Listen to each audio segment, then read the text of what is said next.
We know you have a lot of Sucky broadcasts to choose from, so thank you for listening to this Sucky broadcast.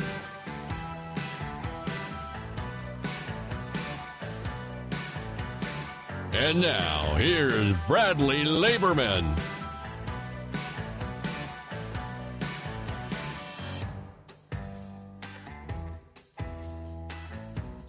What is up?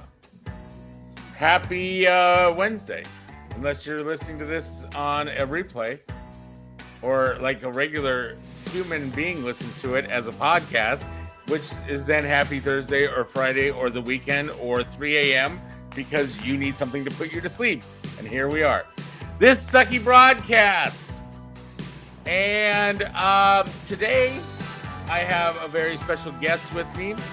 And I can never get this music to go down when I need it to. There we go. That's out of the way now.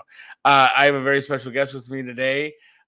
She is a very talented actress and comedian and writer and all that good stuff. And I've seen her perform numerous times. And here she is to grace our stage, Leslie Collins. Hello, Leslie. Hi. Hi. That was such a nice little intro to me. That's very sweet. Very nice. Was it? So the first time I ever met you was at the People's Improv Theater. Oh yeah. Yeah. I mean, that was like, it seems like forever ago, which it was forever ago. It was. I mean, that was like 2006. 7 somewhere in there. I think I made a house team in 2007. So I wasn't there until 2010. Oh, okay. So yeah, I didn't move there till I think late 2010, 2011.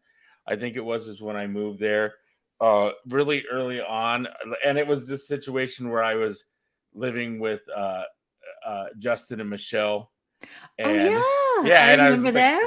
Sleeping on their floor when I first moved there because I had to move there to do a TV show and I couldn't find a place, and they were like, you can just stay here and sleep on the floor, and just for a while. And then it turned into 2 months, and then I was like, I got to get out of here. I'm sorry, I've been here too long. They were like, no, you got to get out of here. Yeah. No, I was like, I'm gonna go. It's all good. Their dogs were great. It was a good time. Michelle was using me for content because I would snore and she would make videos of me snoring, and it was also early on in Grace's career too. Grace and they were doing Grace. They were doing Grace and Michelle, and Grace is fresh in my mind because I just hopped back on TikTok after being off for a long time. And I just joined up. I have no idea what I'm doing yet. Really? I don't know how it works. I'm just I tagged you. I tagged you today on this stuff because I was like, oh, Leslie's on here. Okay. I haven't seen it because I don't know how TikTok works, but I'm going to learn how it works soon. It's on my to-do list. I have just angry people after me, so that's what the deal is. So welcome to the show. Thank you. You're a Texas. Are you a Texas native? Yeah, I am. Born in Dallas too. I returned home to the mothership. That's awesome. Yeah. I'm a newbie, as we were talking off the screen for that stuff, but you seem like a natural Texan. Actually. I do, right? Yeah, you fit in. You look like you're from Texas. Oh, well, the longer you stay here, the more it'll kind of pop up. I mean, I had a thick accent growing up, and I didn't know I had one until I went to school and I had to study, and they were like, you can't do theater and that kind of stuff with an accent all the time.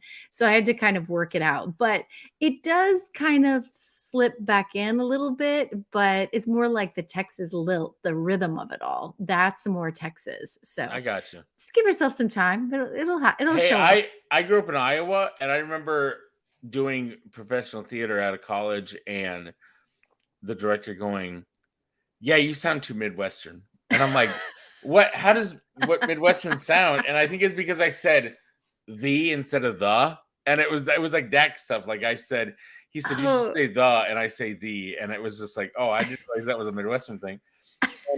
But that was because when I was younger, I had a weird, because we were on the Missouri border, right? So this weird Missouri Iowa mix accent, this country, And I was in a play in 8th grade called Lumberjacks and Wedding Bells.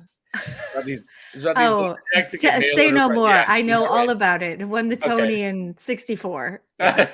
And, Lumberjacks and Wedding Bells.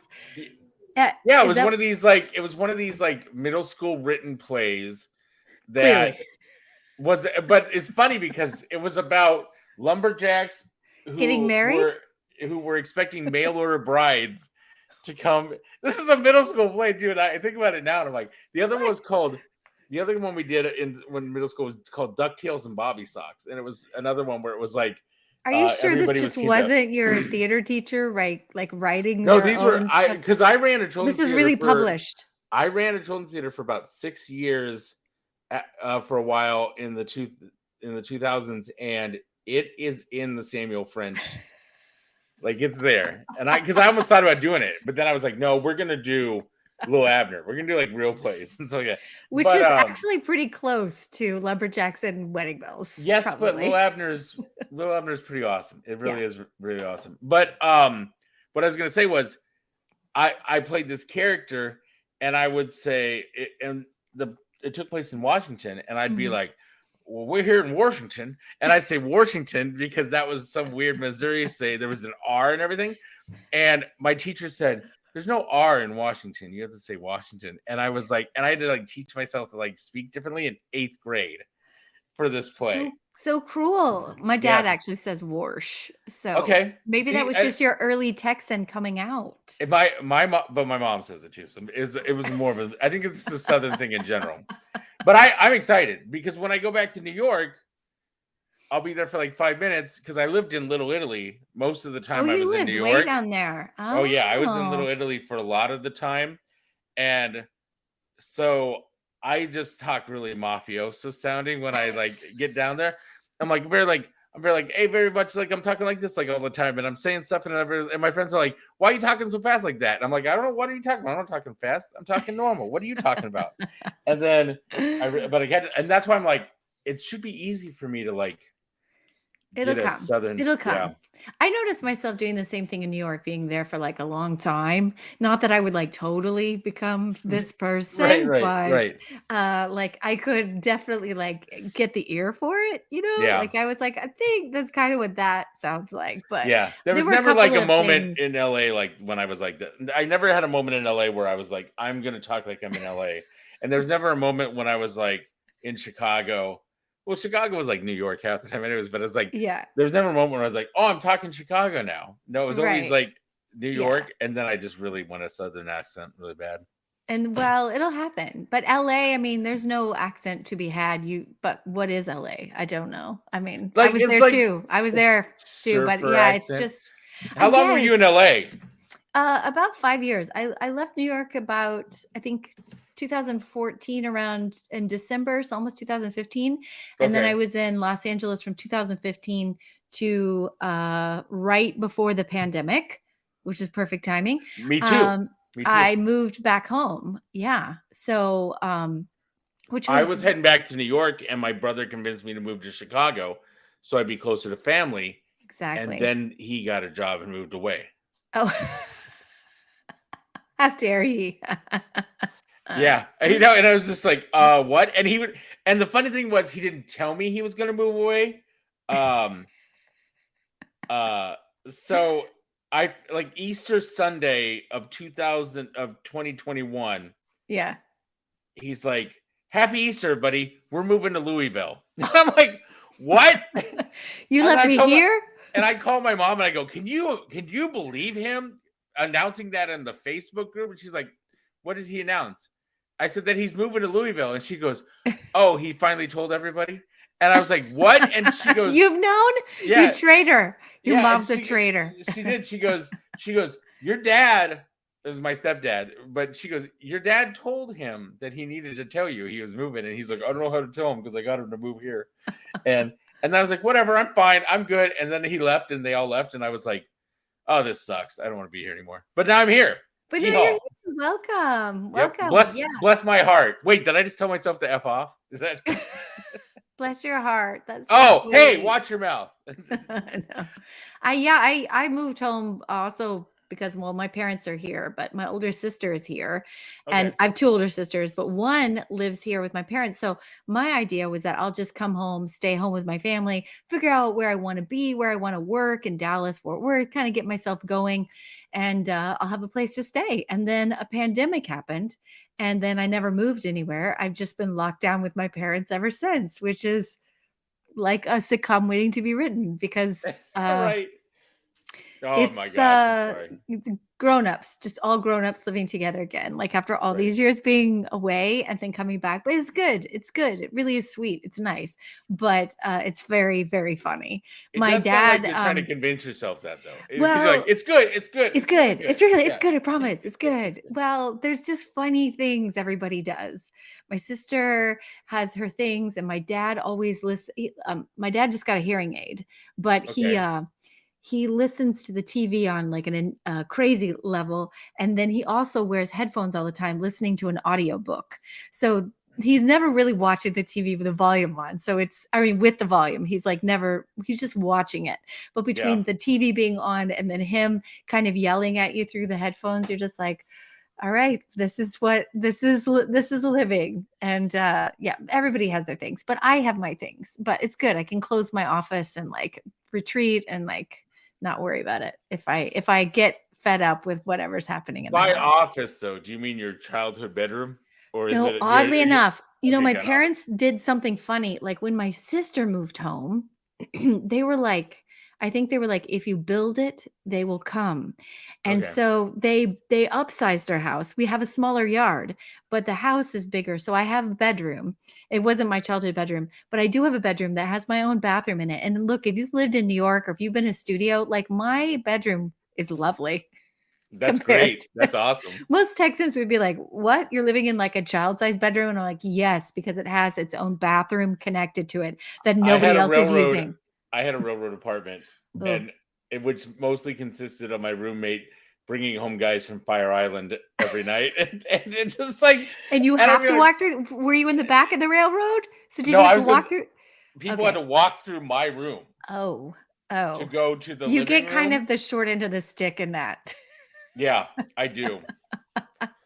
I do. Well, it was, there's a lot of short end of the stick. I stayed down in that area. I was in a sublet once. I stayed in my friend John's apartment. Okay. Yeah. And I liked it down there. It was different. Yeah. But it was like crowded, but it was cool because you could get all the Italian food you wanted down there.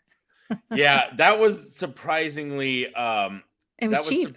And it was because they would give you code words. They would give you code words to get cheaper food.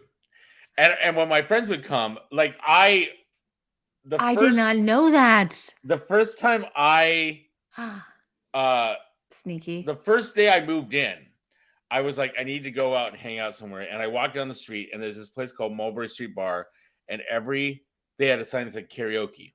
So I went in for karaoke. And there was this guy, the owner was named Jimmy, not the owner, but this guy that was like running the place, like the manager, Jimmy Valentino, pompadour, hair bag. Jimmy Valentino. Jimmy Val. Jimmy Valentino. So I added him back. I found him on Facebook. I added him. I love him. He's great. He's a great guy. And he's not a mobster, because he has definitely a name that sounds like a mobster. No comment. I'm not going to make any comment on. I will just tell you that one time one of the bouncers wasn't there anymore, and I was like, "Where'd he go?" And the comment that was made to me was, "Don't ask." He owed somebody money," and I was like, and that was it. And I was just like, "I'm not gonna ask." I was hit the microphone because not gonna. The cops came down. I was talking to the police officers. Oh, wait! I gotta tell you what happened. So I walk in, and this guy's like pulls a knife on Jimmy Valentino. And the bouncer goes to grab him, and I instinctively was a bouncer, so I grab the guy, I wrestle him out, we throw him out. He's like, "Get out of here, you never come back here anymore," okay? Then he turns around to me, he goes, "You're good for the rest of your life here, you can come here whenever you want, you're good. What's your name?" I'm like, "It's Bradley." He's like, "You're good, you are here, you welcome here whenever you want." And it was karaoke, and so every Friday and Saturday night, I would go to karaoke, and my friends would be like, "What do you want to do tonight?" It was like, "I want you to come here, and we're going to go to karaoke because it's free or cheap, or you get a deal. It was free and cheap. It was just a good deal, but also for me as a single guy, it was a lot of tourist women would just be there. This little area is a very good. It was a very good place. Yes, it was. And then the other thing that happened was. Yeah, but that's still tough because you have that middle bedroom in the. No. I take that. I apologize. What happened was when I lived in New York for the longest period of time, I lived in Little Italy. I had a regular apartment. Oh, I left. I went to LA and then came back to New York for a while. And that's for that short time I had the railroad. I forgot there was a time when I came back. And but anyways, so I was in Long Island City for a short time, and that's not a bad place. I love that place. That's not a bad place either. Yeah, I love Sunnyside, Long Island City. Yeah, I was there for most of the time. Okay. Yeah. Once you find a good place, you stay. You know. I lived above some restaurant with a Dutch name when I was in Long Island City, and they had brunch every Friday and Saturday, and that's when I realized I had blood sugar problems because I would go down there and I would get drunk on mimosas, and then I would just come back upstairs and sleep. Or I would be really drunk. I would be really drunk, and I'd walk across the street to Baskin Robbins, and I would get a whole ice cream cake, and I would come back and eat. Yeah, I know where that is. Whole ice cream cake. Yeah, a little one. Okay. When I was little, I liked Baskin Robbins, but have you been like lately? Because I'm sorry, Baskin Robbins is your sponsor, but they're falling off. They're not my sponsor. I'm not that high tech yet on that. I have good sponsors. I have a lot of, I call them Sucky sponsors, and they love that, and I love that about them too. So. Amazing. I need some life sponsors. Really? Yeah, okay. But now you're in Texas. You can go for Bluebell or Brahms. Brahms is another southern chain. Love Brahms. Yeah. Can I tell you about my favorite? And I always tell people about this because I don't think they know about it. Okay. It's fun to say, and it's delicious. It's the cappuccino chunky chocolate frozen yogurt. That sounds good. Cappuccino chunky chocolate frozen yogurt. And I use that sometimes before I go on stage. Cappuccino chunky chocolate frozen yogurt. Cappuccino chunky chocolate frozen yogurt. That's a good tongue twister. It's delicious. The chocolate chips are like good because they're like soft, sort of. They're not like, they're not going to break a tooth, but it's like good. It's got a good coffee flavor plus like some maybe amaretto. It's good. It's good. Everything else, I get an orange sherbet freeze. That's a southern thing because it's not sherbet. It's sherbet, but we say sherbet here. So orange or lime sherbet freeze. It's sherbet everywhere, right? I say sherbet from Iowa. No, so I think it's sherbet. No, what? I've never heard that. SHERBET, sherbet. Yeah, I think. Okay, well, I've always said sherbet. Well, okay. Well, yeah, I don't think it's more fun. I thought it's always been sherbet. I thought it was. I listen to this radio station all the time. 97.1 The Freak. I listen to them all the time. And one of the guys was talking about how he got a really good hamburger from there, and he'd never been there, and he got it. I was raised on Brahms hamburgers. They're incredible. And so I kept driving by, and I'd see the sign that said 2 gallons of milk for $6 or two. And I'd be like, that's a really good deal. And I call my mom and be like, I know, there's a tiny grocery store in there. Yeah. So I went and got milk. I have Brahms milk in my fridge now. That's the only milk I drink now. And I was like, can I get one of these hamburgers? Can I get this one and this one? And they were like 5 like cheap hamburgers too. Yeah. Between that and the fact that I'm in love with Whataburger, then I'm good. That's the real one. The thing is, there's different burger chains here in Texas, but Brahms is like the one growing up, Dairy Queen even more so. That's where the old people go every morning and have coffee and hang out for the morning. Okay. That happens at it's DQ country. So that happens at DQs. But now that there's not as many DQs, you still see that action happening at Brahms. Brahms is still kind of like it's big city now, but used to be more small town kind of business. So burgers, little grocery store, ice cream, sundaes, all that stuff. I grew up on that stuff. But Whataburger, if you're gonna, it's not Whataburger, it's Waterburger. If you want to do it as a Texan, Waterburger. Waterburger. Yeah, because people always go, it's Waterburger, and you're like, yeah, it's Waterburger, and they're like, but it's spelled Whataburger, and you're like, you're doing it wrong. It's Waterburger. So Waterburger. Okay. A Waterburger with cheese meal, delicious, great value. But I mean, you might have a heart attack eating it, but it's delicious. I get the sweet and spicy bacon. The sweet and spicy bacon burger is what I get. I'm a traditionalist. Melt. I do love a patty melt. Any patty melt, any form, I will eat. Even if it's a garbage one, I think a patty melt is just about the most perfect burger. I'm on the same page as you. And rye, the other thing is, I don't like bun. I don't like buns. So I like the fact that you can go to Whataburger, and Whataburger, and I can put Texas toast, put everything on Texas toast. I love that. Oh, I was like, oh, you have like a gluten allergy. But you're like, no, I just don't like buns. But I don't like buns. But you know, buns is bread. I know it's bread, but I don't like the bun feel. I don't like bun feel. I like bread feel. You do your own deals. You do. I'm not going to judge anymore. You do your deals. Well, I think that was the same way. Like when I go to Hardee's or whatever, I always make sure they put any sandwich I get, they put it on the sourdough bread. Yeah, no, sourdough is a good. Yeah, I make my own sourdough. Sourdough's it's my jam. Sourdough is the rich man's Texas toast. Just maybe something like that. One of these ways. I don't know which way it goes, but I think that T-shirt could sell. I do. That was on a T-shirt. I'm sure it could sell. I saw one the other day, and somebody said, "Denny's are just Waffle Houses for pacifists." Let me think about that. I don't know if I get that. Because everybody fights at Waffle Houses. Oh, so, I was sitting there thinking about, well, there's IHOP, and then there's like other breakfast places. I was too over it. But I think I missed it. I feel like Denny's is the closest to like a Waffle House, and like inside, I don't know. Yeah, I've been to Waffle House is. I like a Waffle House, but I've gone there maybe twice in the last decade. How many fights were there when you were there? None. In fact, there was just every time I've gone, there was no one in it. So, but then again, maybe the crowd that fights is there late at night when I'm not there. I'm there at like normal eating hours. I'm not there at like. It was good enough that like SNL made a sketch about it. I haven't watched SNL in like a really long time. You're not missing much, but it was. You're really not missing much. The last time like when I lived in New York.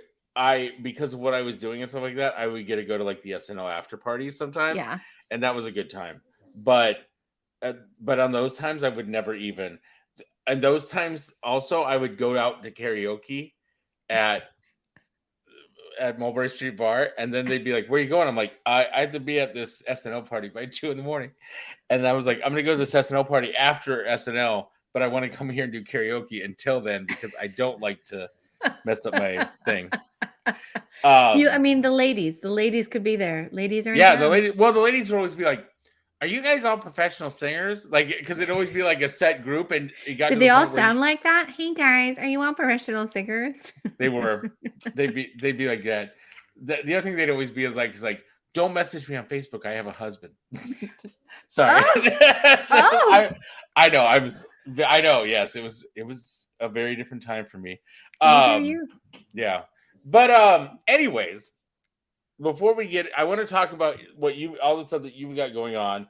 Yes. But also I want to talk what type of jelly did you send me that one time?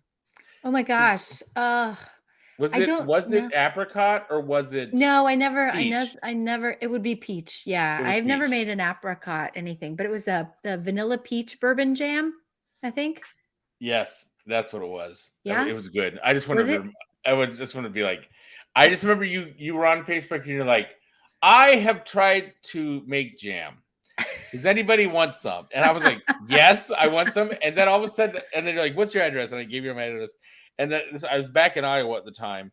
And all of a sudden I get this like jar of jam. And I was like, this is awesome. And I ate it and it was good. I just want to say good job on that jam. I always remember that. Sometimes I just like to randomly offer up, like I'm making something. And if I'm trying something out, I just am like, I just want to give it away. Like that's how I share my love is I like to make things and give it away. But jam is one of them. I make jam all the time. It's now more convenient because now we're in the same state area now. So I'm like, yes, you just keep making that jam. You're closer proximity to a jam maker. Yeah. I've got to make some more sometime soon. I made some strawberry jam not so long ago, but it's on my jalapeno jam. Jalapeno jelly is really good. Yeah, but only with a block of cream cheese. And you have to convince people that they really need to go to a party and have a block of cream cheese with jalapeno jelly smothered all over it. It's a hard sell. This is the Iowa country boy in me. Right. You would attack it. Most people. No. At my house, because my uncle makes it all the time. Right. Back home in Iowa, we would only eat it with a ring of deer bologna. And deer summer sausage, and then we would cut it into like slices, and then we would put the jalapeno jelly on top. I get it. I mean, I didn't realize it was a problem until somebody pulled out the jelly, and my stepbrother was like, where's the deer bologna? Like, and I was like, oh my God, is that really the thing? I'm just more amazed that somebody makes deer bologna. Of all the things you could make, deer bologna, like, kind of blows my mind. Well, sorry. I hit the table. Whatever. Deer bologna, deer summer sausage, whatever it is. But it is I do love a summer sausage. I was also raised by my father. I'm generations of Texans and German heritage as well. So there is always sausage in our house. In fact, our freezer here, we have two refrigerators. All Texans should have two. One has drinks in it. The other one has, drinks and leftover big food like watermelons and things like that. The other refrigerator's for real things. And then there's a deep freeze that has all frozen meats in it. And that's a true Texan. And it's in your garage. It's in your garage. You could also have another drink. You could also have a refrigerator in your laundry room or in your garage. That's just, sodas, just all sodas. Right. And that's the only thing I did. That's another takeaway from New York is that I say soda. Oh yeah. Everything here is Cokes. Yeah. And everything in Iowa was pop and Chicago was pop. And it was hard and LA was soda, and it was like very weird to come back, and everybody was like, "Pop machine," and I was like, "I can't." Oh, that's strange. I would think that's endearing and sweet. We said growing up, everything was a Coke. What kind of Coke do you want? Yeah. There's Cokes in the fridge, but in the fridge it would be Dr. Pepper and like Coke and Big Red. Big Red is I had Big Red for the first time. Had it for the first time. I love it. Somebody's like. Everybody says they said it was like citrus mixed with vanilla. No, they say it's like a cream strawberry cream soda, but it's not. It's not a strawberry cream soda. It's better. Yeah, it's like, but it is an acquired taste. But I was raised on that. I'm sure I was weaned straight from the nipple into a bottle of Big Red. Okay.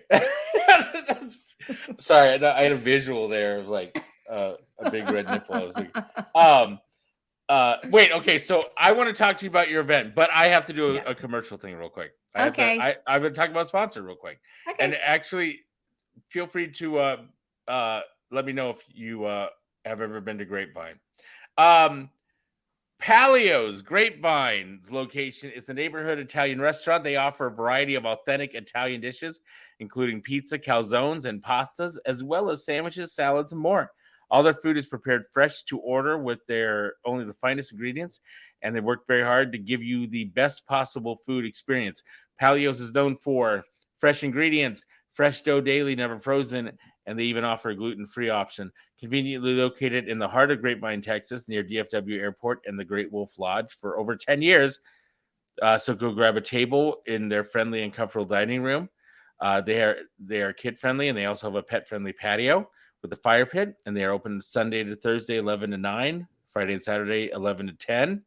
And Palio's and Grapevine is BYOB, so you can bring your friends, bring a bottle of wine, and enjoy wine and pizza with no cork fees. Or if you enjoy Palio's at home, you can do carry-out and delivery. Is also available through Uber Eats and DoorDash. And for your next office party or special event, remember Palio's Grapevine caters. So visit their website and order today, paliosgrapevine.com. That's paliosgrapevine.com. Leslie, here's what I'm letting you in on tip. If you use the code Sucky Pizza, when you go in and you say Sucky Pizza, they go, great, you get $5 off your order of $15 or more. And literally their big pizzas are like $15. So you got a pizza for $10. Grab some friends, grab some wine. Yeah, do it. Well, Palio's Grapevine. Well, we eat at Palio's because that's what we call it. Oh, really? I had her phonetically tell me how to pronounce it. No, I just learned something in this commercial is that my family always orders from Paleos or Paleos because my mom and sister are gluten-free. And so that we always get their gluten-free pizza. So I just gave them a double commercial because that's the place that we order pizza from, but not the one in Grapevine. We do the one in Keller or South Lake. That's where we are. Okay, well, Keller. that one's okay, but we won't get the discount there. We've got to go to Grapevine to get it. You have to go to Grapevine. Okay. I can go to Paleos. The one I go to in Keller is Paleos. I'll go to Paleos. And then when you're done, you can do paleo. That's right. Is that an exercise thing? Yes, it is. Okay. But I the other day I ordered a pizza. They gave me like these tubs of garlic butter. Oh, I do love garlic butter. And then I drove home and ate the pizza on the way home because they also do thin cut, party cut, and that's what I love. I like a thin cut, party cut. Yeah. Party cut. And then I made popcorn the other day and put the garlic butter on that because I was like, let's do that. Ooh, that was resourceful. Good for you. That's smart. That's right. That's what I do. I'm very resourceful. It's weird how much popcorn I eat, but I've actually got this popcorn ranch thing just sitting out here on my computer desk, which means I eat. Wait, you buy already pre-popped popcorn? No, I make it. Okay, good. I was going to be like, can I tell you? And that reminds me, when I lived in Chicago, I didn't have anything. I was very nomadic, and I got a bunch of stuff, like an air fryer, all this other stuff. And I was at hold on. My headphones keep doing that. There we go. We're back. I bought this popcorn maker that you just basically pop the popcorn, flip it over, and it's a bowl. Love it, right? Oh, yeah, that's love cool. it. But I have actually bought them for my friends. Got them at Bed Bath & Beyond because I got a bunch of stuff at Bed Bath & Beyond. And I realize now I need to get my ass over to Bed Bath & Beyond because everything's on. They're getting rid of everything because they're going out of business. Oh, that's go over there and get a popcorn thing because they're only going to be like $8 now. But we'll send the link because my nephew's going to college, and I personally think that's straight up on the list of any college kid. When I road it should be on their list. I told you I road tripped with a friend. I bought her one of those, and it was in my car. We just took it with us and popped popcorn in the hotel room all the time because it's very convenient. It's very just like you just spray it, put the popcorn in, pop it, flip it over, and you got popcorn. Yeah, you got popcorn. It's magical. It's not loud or anything like that. It's very nice. It's very nice and whatever. I love it. Anyways, I love it. What's it called? So is this called a popcorn bowl? I don't know what it's called. I have to get up and look.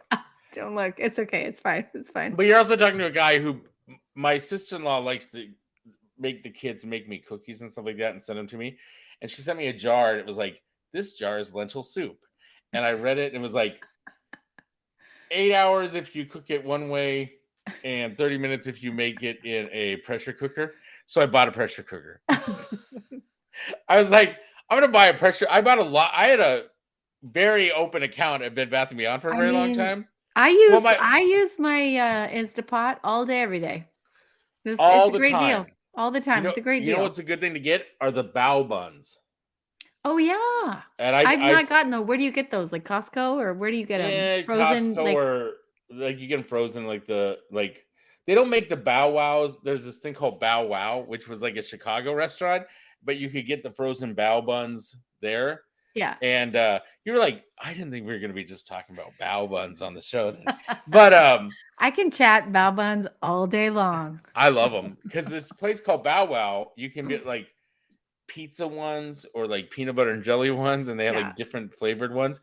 But the other thing is I take the pressure cooker and I steam dumplings, and then I put them in the air fryer for a little bit to fry them. Crisp them up. To crisp them up. I like the extension, the air fryer extension. I will give you one tip before we move on the Instapot. If you want to make the perfect hard-boiled eggs, if you're making egg salad, if you're going to make deviled eggs, because now you're in the South. No, I wouldn't do it in the air fryer, but I would do it in the Instapot. I'm telling you, perfect eggs in the air fryer. Okay, well, here's this rule: 5, 5, 5. Remember, 5 minutes. 5 minutes. Like once you time it for 5 minutes, and then you let it cool down for 5 minutes, and then you take them out, and then you put them in cold water for 5 minutes. Perfect eggs. 5, 5, 5. Okay. Air fryer. 250 degrees for 15 minutes. Okay. All right. And then right into ice water. Okay.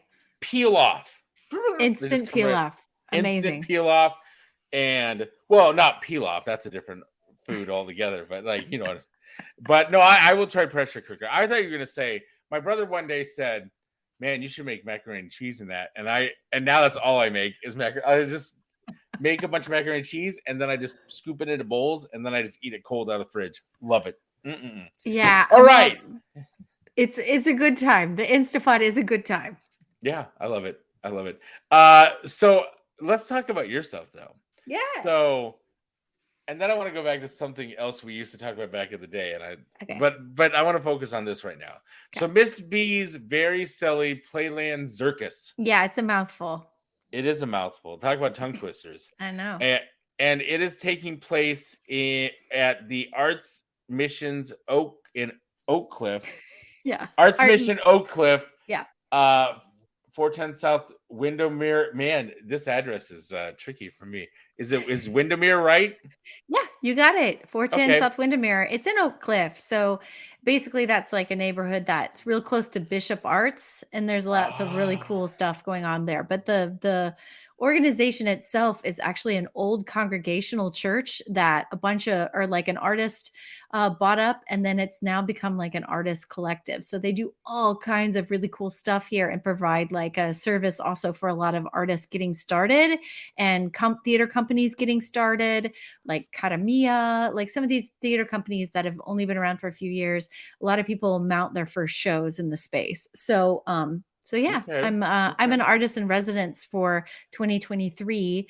There's 3 of us doing visual arts, 3 visual artists, and then there's 3 performance artists doing different, like one gal is doing like she's a dancer, choreographer, so she has her dance troupe and that's her performance. Then somebody else is doing like they're more of like a poet, so it's more like performance art with poetry. Okay. And then me. I wrote my own silly ass musical. So it's an immersive comedy experience. Like, I keep saying this, but I'm like, I don't think anybody knows how cool it is, but I am doing like maybe the very first musical comedy show that has musical improv elements to it. That is an immersive experience. So when the audience comes to my show at the space, they get to play before the show.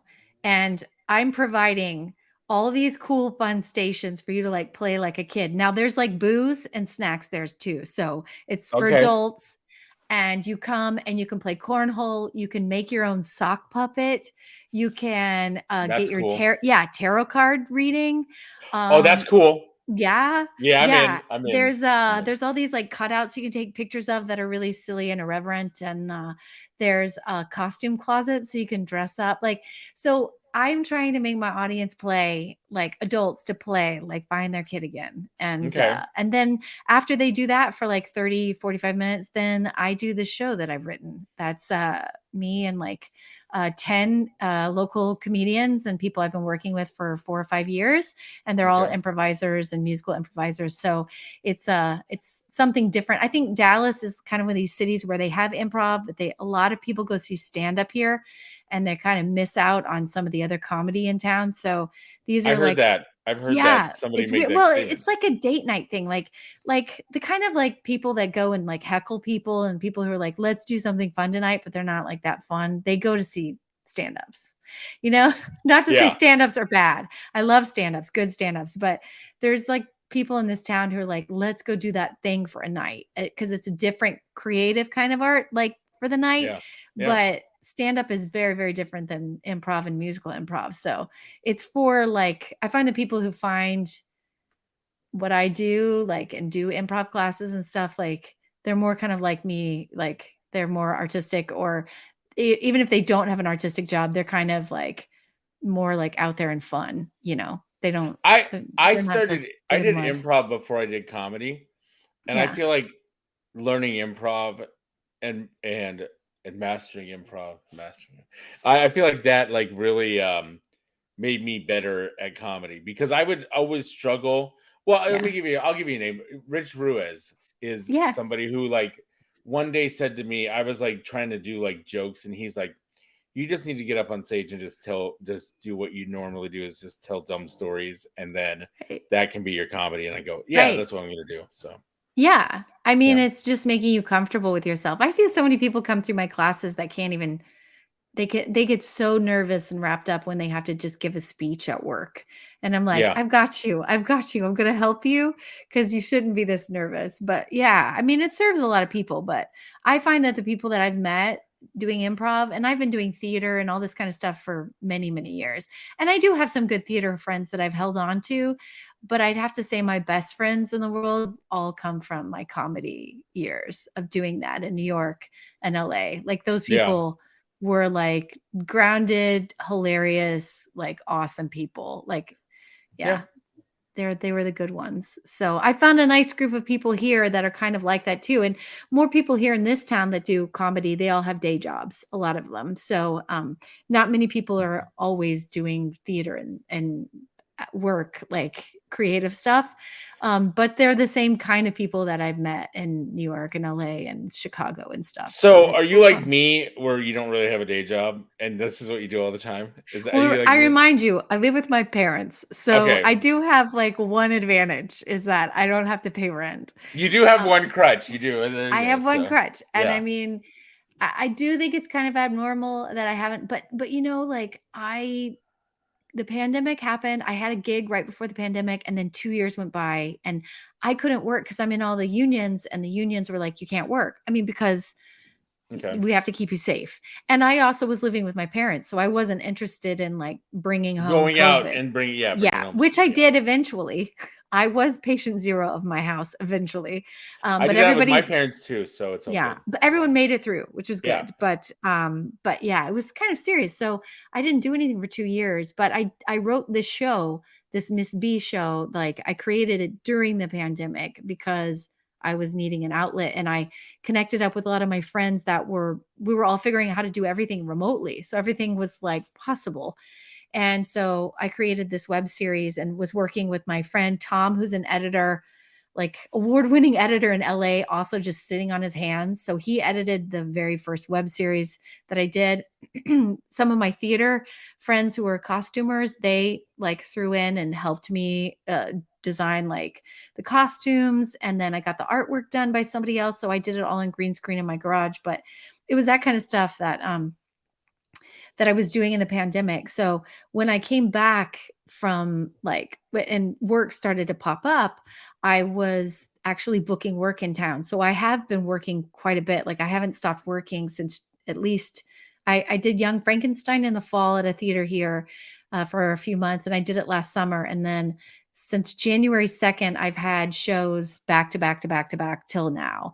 So I've been working pretty solidly, but it's all about to end like next week. After this show opens, I have like nothing going besides my podcast that I do, but that's it. So, and that's, so I got to tell you this is another just interesting thing about this whole thing, is that I saw you were in Young Frankenstein, but I ignored it because I was like, well, I don't know where she lives. And then the other day you posted a picture. Like I said, I listened to 97.1 The Freak. Yeah. And Ben Rogers and Jeff Skin Wade are these two DJs in the afternoon, and they own Roller Town. Okay, so that's how that's how. Okay, right. And I almost went over. There. I almost went over there for sumo, but then I decided not to go over there because I was like driving around doing stuff, and I was like, I'm in the area, I could go over there. And I saw you post the picture, and I was like, weird. She's with that sumo guy that was on the radio that was at Roller Town. And then I was like, ding ding, wait. She's at Roller Town. And then I was like, wait, she's in Texas, because all her handles say less in Texas. Less in Texas, yes. And they always have, even when I lived in New York. Right. And I just didn't think it through. And then I was like, I had a handle like before I knew a handle was going to follow me around for the rest of my life. Right. Same thing with my email. Right. I do. Yeah, you did have that even when you were in New York. Yeah. So, but I was just like, oh, this is cool. And then I was like, oh, yeah, let's get you on the podcast, because I think you're very interesting and entertaining and talented. Yeah. And all that good stuff. Well, and I was there because if you haven't noticed, I have a sumo shirt on, but I Okay. have a podcast about sumo wrestling. And so we're one of the 3 English language podcasts about Yeah. sumo. Yeah. And we have like lots of listeners all around the world. So my sister and I do it, and from the comfort of my parents' closet, we do a weekly podcast all about sumo wrestling, because Okay. I lived in Japan when my very first professional gig. I worked for Tokyo Disney, and I loved it. I was like 23 years old, and I fell in love with Japan. I'm still in love with Japan. I love Japanese culture, history, and all that. So when I moved home during the pandemic, I was watching a tournament. So there's 6 tournaments a year. They're 15 days long. And because we're all in the same house, my sister kept coming through and she was like, "What are you watching?" And I was like, "Sumo." And so she started to kind of ask questions and get into it. And then she got into it as well. And she was like, "Let's do a podcast." So that was right before the pandemic started. We took a class at Dallas Comedy Club, which is actually where I teach, and by a couple of gals who have a really popular podcast called Sinisterhood, and they're improv friends of mine, and Okay. yeah, they're amazing. They're touring all over. They're big time, but they taught this class, or one of them did. And so we kind of learned, oh, this is the ins and outs of how to sound edit and all that kind of stuff. But it's totally helped me in everything I do as an actor, because I learned how to edit. But as far as putting out content every week and doing that, I still have done that for the most part for the last 3 or 4 years. We have like 160 episodes. And I know a lot of people. Wow. Yeah. How often do you do it? Once a week? Every week I research, and every week, if you want to ask me about sumo, I am your gal. I could tell you all about history and stuff. But behind me, this is a Bonzuke. That's a Bonzuke, which is a rankings chart, and that's a picture Bonzuke. So anyway, but yeah, I love sumo, and we have a sumo bingo game that we host. And people play all around the world. 500 people play all around the world. And if you win the bingo by watching the tournament days, then we send prizes all over the world. We sent one last tournament, 2 prizes, one back to Japan, oddly enough, and another one to Canada. We've sent it to Oslo, or Norway. We've sent it to Australia. People listen all around the world to us. But our take on sumo is a little different. Other podcasts, there's one called Grand Sumo Breakdown. They're great. They're our friends, and they were actually there at that tournament. They're more like stats guys, and so they really break down. It's more like a real true sports thing. And our podcast is a lot of arts and culture, and like the history of what's going on. We'll tell people one episode, what's the hairstyle all about, or what's the mawashi, or we'll break down grappling sports, or we'll have a moment where we'll do a highlight on Mongolian wrestling, since a lot of the popular wrestlers are from Mongolia. So we'll go off on lots of tangents, and then pop culture type stuff, and give backgrounds on the wrestlers. But when I was listening to the radio, they had people on and they were talking about like things about like the thing that they wear. That guy that was there, Gagamaru. Yeah. So he's huge. Like, I got a picture with him, but and I also, like, I've seen and met so many famous people in my life. Like, I did a commercial with Tina Fey. I wasn't really that phased. I was more phased by like just talking to this guy, because I'm just really I don't know. I get it. I'm a fan. I'm a total fan. Yeah. I'm in showbiz, so maybe I'm not as much of a fan of people, but in sumo, I'm a total fan. So he was a very high ranked wrestler, and it takes a lot to become a wrestler. I mean, it's unbelievable what it takes. So getting to meet him at the sumo tournament was great. I was so awkward and so weird. And I gave him a jar of jam, and he didn't speak English, and I didn't speak much Japanese. But he had a translator with him, right? Yeah, but not all the time. I couldn't like bug her to be like, "Hey, can you translate everything?" And so they actually introduced me to him as Sumo Podcast. So he probably thinks my name is Sumo Podcast. But I was like, "It's Sumo Kaboom." And he was just like, "All right, whatever. Nice to meet you." But I gave him my jam. And of course, there was no way for me to explain who I was or why I was giving him jam. And the fact that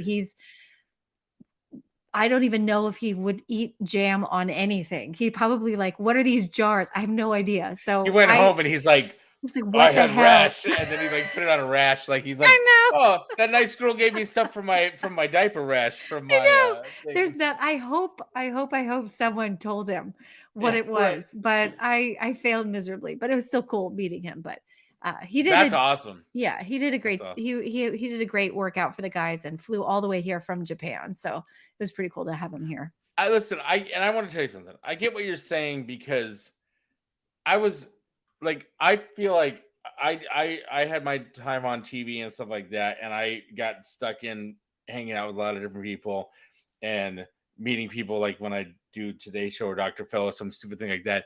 And then we were at VidCon, and Rebecca Black was there, the girl that sang Friday.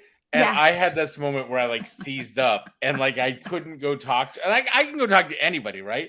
And that's how I was. Yeah, I became like a stalker person. Like I was like hanging out in the background, but like not saying anything. Right. And I was just like, I'm looking like a total creeper. I consider her my friend now, but there was that time when like I was like, I can't talk to her, I'm seizing up. And like some waitress at the VidCon like brought her over to me and said, he wants to meet you. And I'm like, oh, I'm so embarrassed. And I'm red. And I'm like, whatever. You're fancy. I don't know any pop stars. I know too many. You know what? I have pop stars that don't talk to me anymore. That my goodness. I'll tell you this one. And I'm trying to get him back to me, my friend. John Popper, Blues Traveler.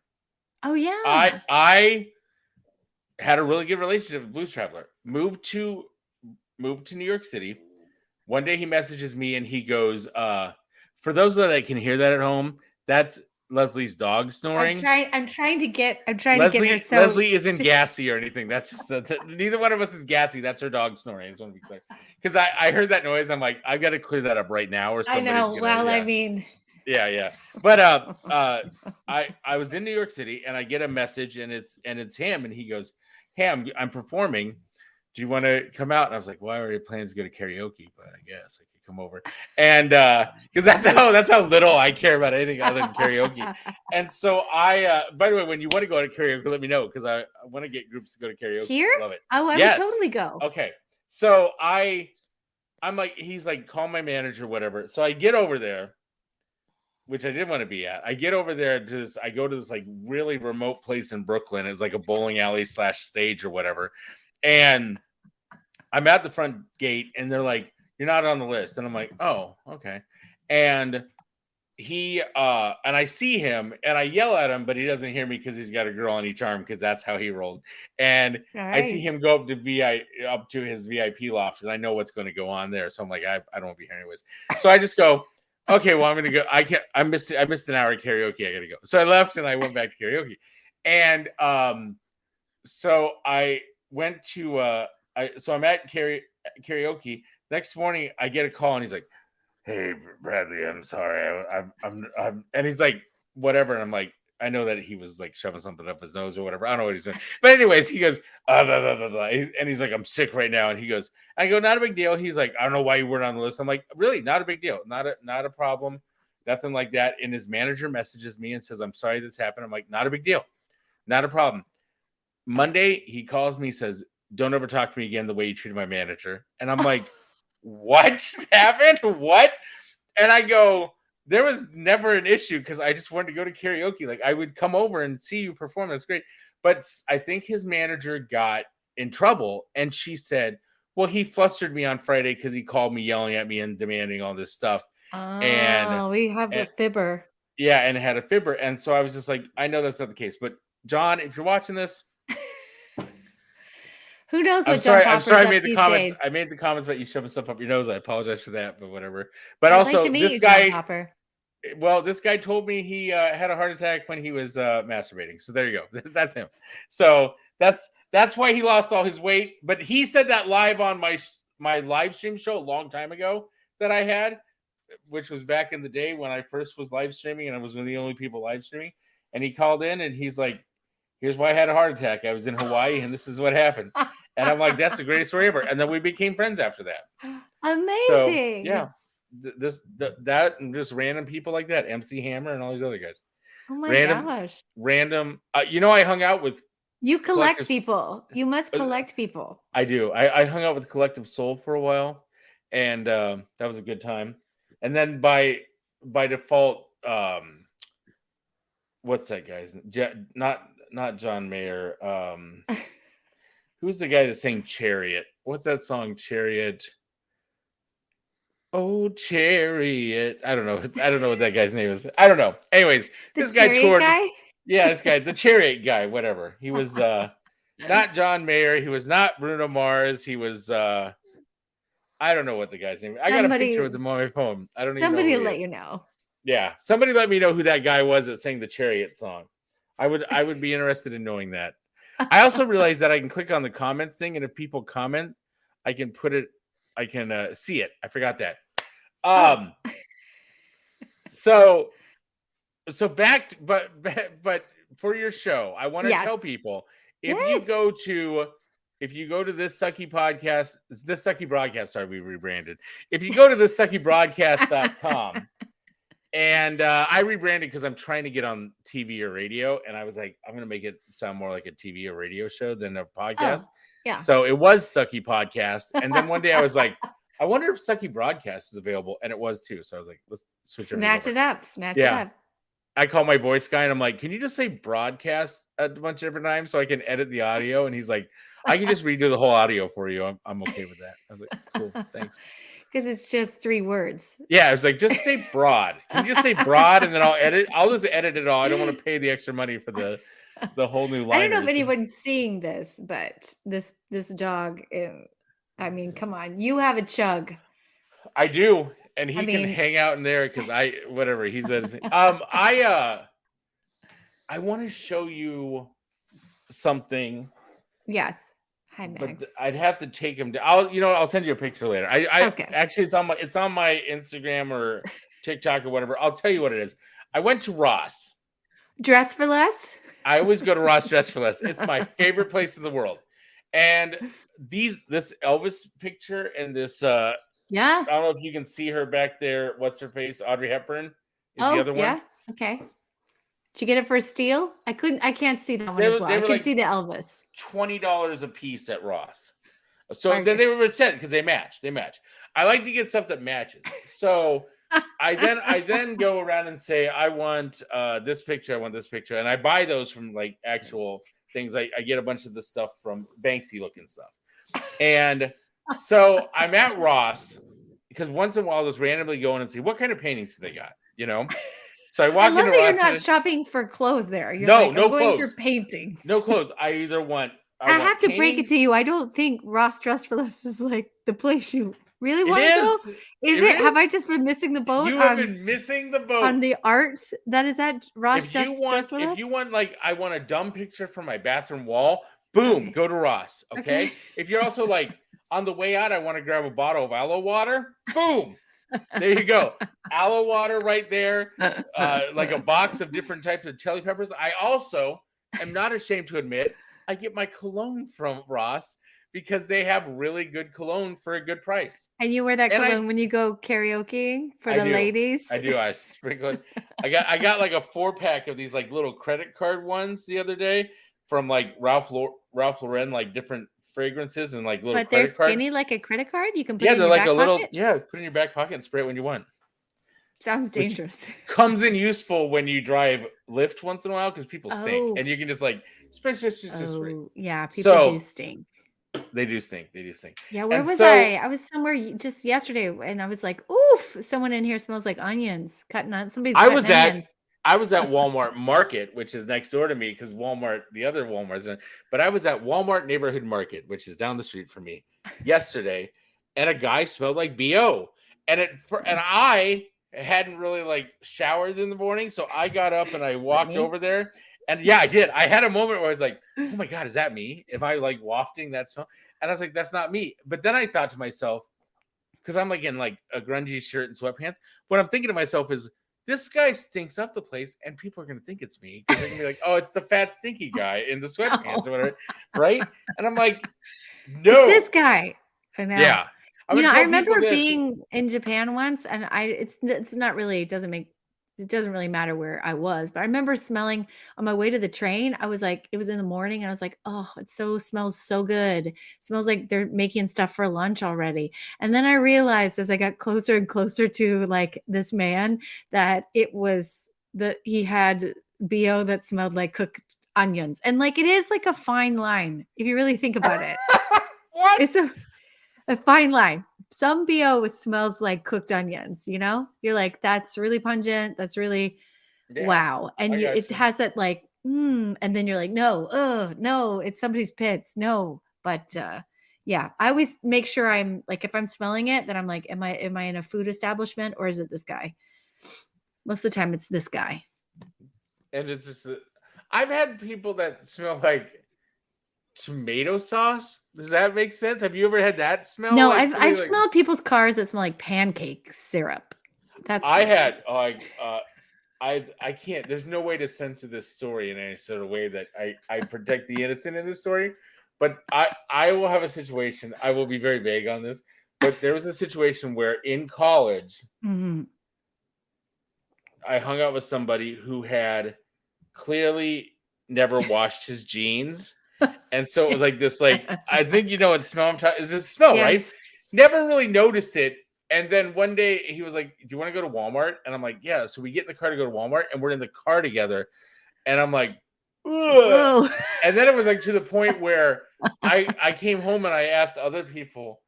I'm not saying this person was a roommate. I hope he never sees this. But it just, I asked and they're like, oh yeah, dude.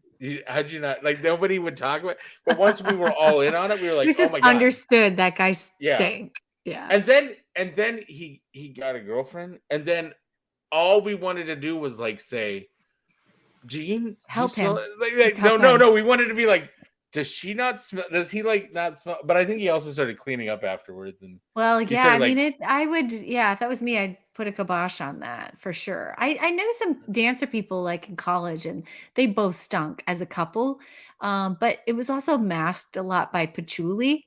So now I kind of have a similar kind of feeling that's also barfy when I smell like too much patchouli because I'm like, it's masking. Terrible. Yeah, I got what you're saying. I got what you're saying. And there are times when, because I made a joke earlier, but I will be straightforward on this joke. Is that as a larger gentleman, it's very important that my number one rule is I don't smell bad. Like that's like a thing. And I've actually met there was a woman once that told me that too. She goes, I'm a larger woman, and my biggest concern is never to smell bad. So that was a big thing. But I will have people that will get into the car when I do lift because that's true. That's when they smell like doo-doo. And they'll get in and you can tell like they just rolled out of bed. Like a lot of my lift rides consist of whenever I turn it on, it goes, this ride has a stop. That it's my assumption that I'm either going to be taking parents or dropping off their kids at the elementary school and then coming back home. Right. 2, we're going to 7-Eleven so they can get a pack of cigarettes and then we're coming back. And if it's at night, then I'm like, we're going to a liquor store or someplace. They're going to get liquor and then we're coming back. And I'm always right on all of those, except for one time this girl picked up food and I was like, oh, that's a new one. Like you just didn't want to call Lyft because I feel like why didn't she have it just delivered? I mean, yeah, I don't know because I feel like it would have been cheaper to order the food and have it delivered. I don't know, but I'm just as bad. So I ordered. So I told you I was going to drink this Heineken Silver. Let me tell you this. I got this Heineken Silver because I use this thing called GoPuff. Which, by the way, if you've never used GoPuff, let me know. I'll give you a coupon code for $100. But anyways, there's that. Yeah, $100 delivery. So GoPuff is like you can order in Chicago. They turned off alcohol. You couldn't do alcohol. Oh. And then when I got here, you can do alcohol again. But you can order like food and soda and chips. And when I first moved here, I needed a toilet scrubber. And I was like, oh, there's a toilet. Like there's random stuff on there. I was like, oh, toilet scrubber. I want that. And then I ended up getting a better one at Ross. But like it was a toilet plunger scrubber duo combo thing. I was like, this is great. But once in a while they'll have specials or they'll have deals. And like every time I've gotten alcohol from GoPuff, it's been like, get $10 off your first delivery, your first alcohol delivery. And I'm like, oh, that's cool because this White Claw costs $10 exactly. So it's free. So I'm like, let me get this other stuff, but that's free. But you're still tipping. You're still tipping on it. I'm still tipping. Yeah, I'm tipping on all that stuff. But the Heineken Silver right now on GoPuff, I think it's still there, 25 cents a can. What? So 5 cents a can. What? I'm going to open up the app right now and look because I know I got to figure out if it's 5 cents a can or. What kind of Heineken is this you're drinking? This is the Heineken Silver, which I'd never heard of. Now I hear commercials for it all the time. It's like that thing when you get a car that's clearly color. It's not selling very well if they're selling it for 5 cents a can. I don't know if they're trying to try it out or whatever, but it's brewed in Holland. I'll tell you that. Well, that's good. I mean, like maybe it has a good taste and there's no alcohol in it. So no, it does have alcohol in it. Well, then why is it called sober? Silver. Hi-oh, silver. I was like, that's a really it's very on the nose for branding as far as like a non-alcoholic beverage. But I think I want a Heineken sober, please. Could you give me one of those? Now I'm trying to find it on here. I can't find it. But I was like, that explains why it's 5 cents. No one wants to drink it. Still 5 cents. Shut up. It's still 5 cents. Heineken Silver, 5 cents a can. I also want to tell you, this is my place to get cases.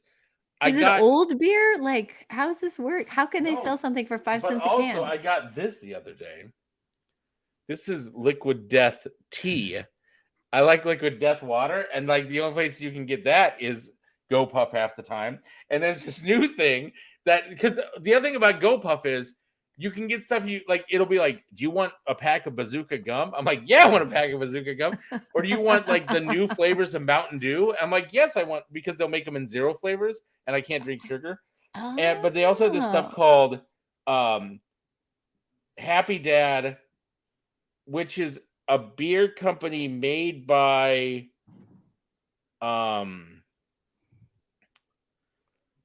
oh my gosh, who are they made by? The beer company is made by somebody, but they have it for Mother's Day. It's actually called Happy Mom. They blocked out the the boxes actually have it crossed out and they say Mom on it for Mother's Day. But it's just like seltzer company, and it's something I've never heard of. And right. You've convinced me. I'm gonna look into it. I want that $100. I'm gonna give you a code. I'm gonna give you that code. You give me a code. You can also get Buzz Balls there too. You ever had a Buzz Ball? No, what's that?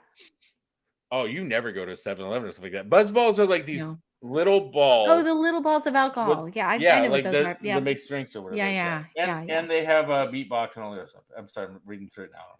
Now I'm gonna order like some GoPuff before I leave. But it's just funny because it's like, this sucks. But I bought it, and when I drank it, it wasn't even worth the 5 cents. I haven't drank it yet. Let me have a sip, because I had a sip the other day and it sucked. And I go, this is not good. It has to be like old beer. That's the only reason it could be 5 cents. Like, it has to be so bad it's not popular that no one's. Never mind, that's not bad. It's not bad. It's not bad at all. I think they're partnered with GoPuff right now, and they're trying to get people to try it. Because I think it's a new beer. I think a lot of the stuff on GoPuff is stuff that like they want people to try. Oh, I'll try that. I like new things. Yeah, so there's a lot of stuff on there to try. But the key is, especially if you live with your parents, they'll bring you alcohol. That's the best part. It's like, and it's cheap, especially if you like sign up and get free delivery. Well, I'm like a wine person. I like bubbly. They got wine. Like bubbly. But you know what? My house is we drink in the house. I mean, I'm really the only one. Shut up. Because that's the thing. These are the primary thing. And you know what, GoPuff? Because I got to do a regular commercial in a minute. But GoPuff, I'm going to send you a copy of this because I keep trying to get them to be a sponsor. Here are the primary things from GoPuff: chips, soda, seltzer water, like just regular seltzer water, alcohol, Uncrustables, and and like stuff like pizza rolls, and like what I'll usually basically get is, like, if you're high, this is the place to go to. Leslie, 90% of my time, I order a $10, which is, by the way, if I get them at Walmart, they're way cheaper. Everything's way cheaper everywhere else, but I'm just in this mindset. I'm not high, But I'll be like, oh, I'm gonna get this box of Jose Ole's taquitos and make them in my air fryer. And I just literally box shows up, dump them in my air fryer, put them on there for like 8 minutes max heat, and then eat them while I'm drinking the new Mountain Dew flavor, which is like melted popsicle stick or whatever, which is good.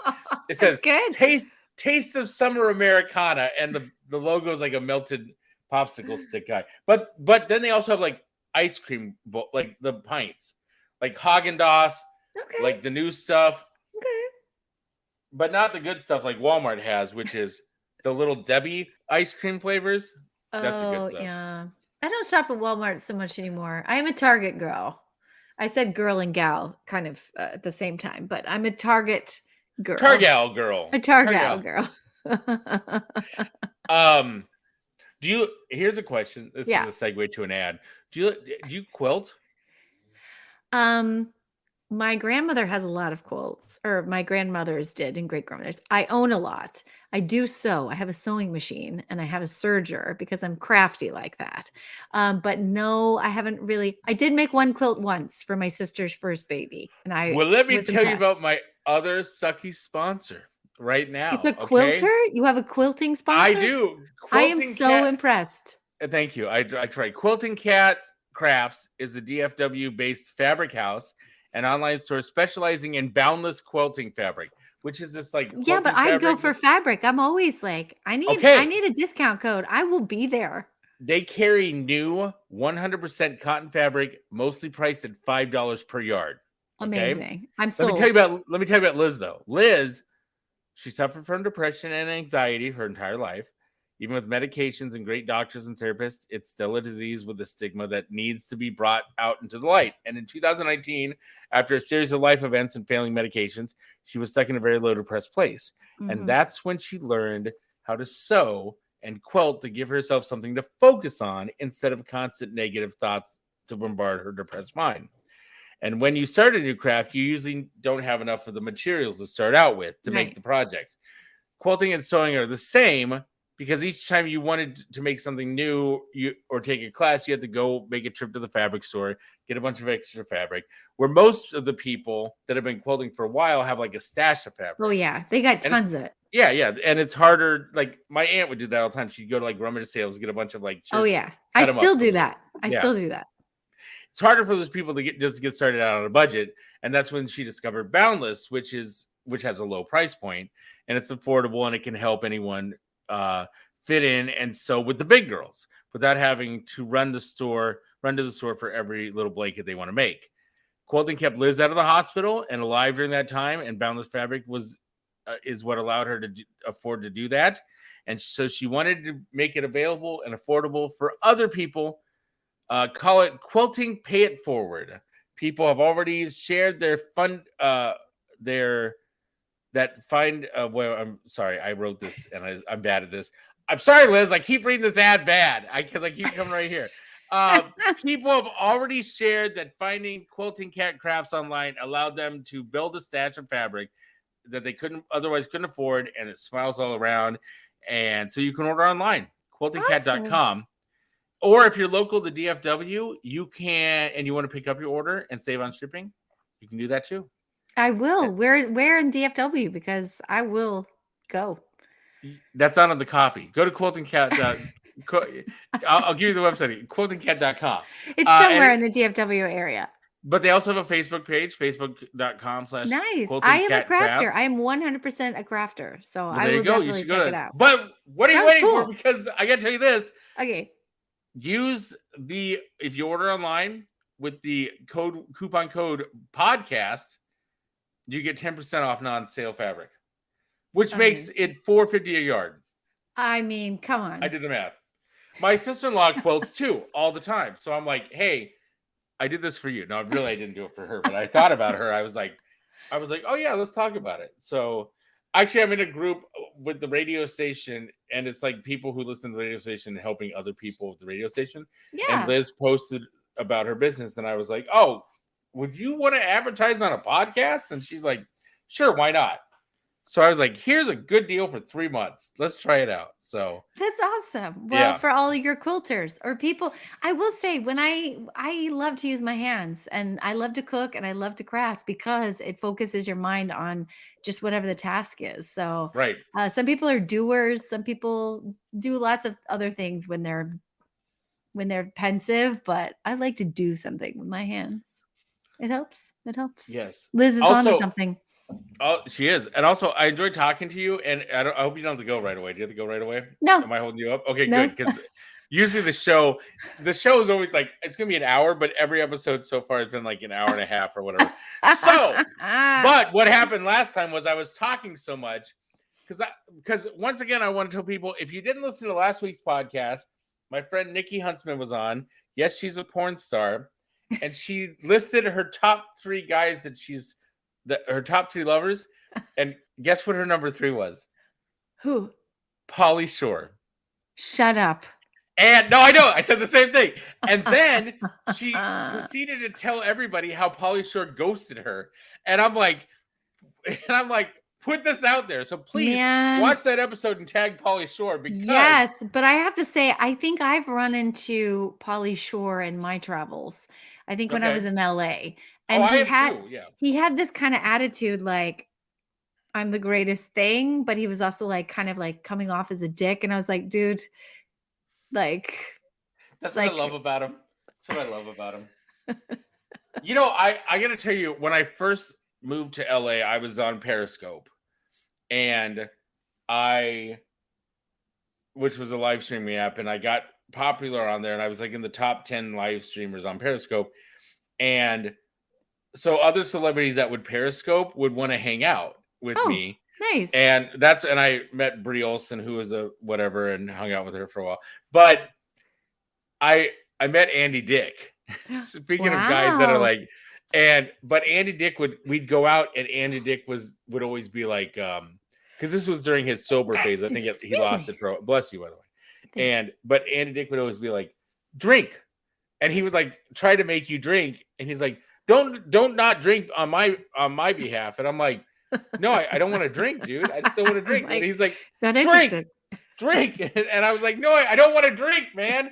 I don't want to drink. I guess really Andy Dick is an enabler. Yeah, he was very much an enabler.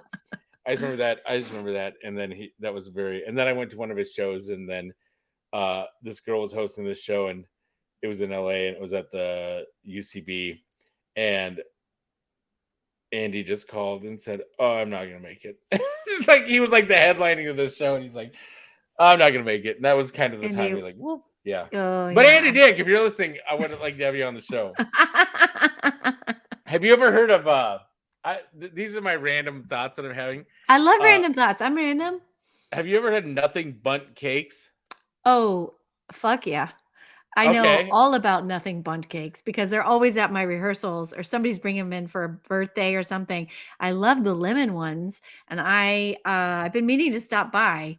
Don't get the big one. I had a friend who worked there, and she kept bringing in like recipes they were trying out, and there were a few truly garbage ones, but most of the ones that are like their steadfast ones that they sell all the time, I think they have their lemon flavored, which is really good. And they're like little ones, like yeah, they're little ones. You don't go overboard.